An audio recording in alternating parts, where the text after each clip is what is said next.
তো হাই বন্ধুরা, তাড়াতাড়ি করে ঘুম থেকে উঠে পড়লাম। দেখতেই পাচ্ছ 7টা 8 বাজে। তাড়াতাড়ি করে আমাকে ঘুম থেকে তুলে বলছে কাজ করতে হবে, বাথরুমের কাজ বাজ সেরে আমি দেখতেই পাচ্ছ বেরিয়ে পড়েছি আজকের হাওড়ার উদ্দেশ্যে।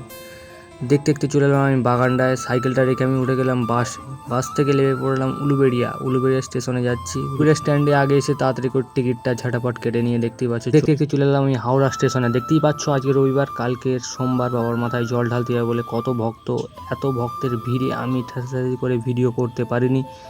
তাই দেখতে দেখতে চলে এলাম আমি হাওড়া স্টেশনে। দেখতে দেখতে চলে এলাম আমি হাওড়ার ব্রিজের ওপর থেকে আমি হেঁটে হেঁটে যাবো বড় বাজার। তোমরা হয়তো ভিডিওটা দেখে বুঝতে পারছো না যে কেন আমি আজকের হাওড়ায় যাচ্ছি, কেননা সামনে শ্রাবণ মাসের 3 নম্বর সোমবার আমরা যাচ্ছি জল ঢালতে। ওই জন্য ঘন্টা, ত্রিশূল, মাকে সমস্ত রকম সাজ কিনতে যাচ্ছি।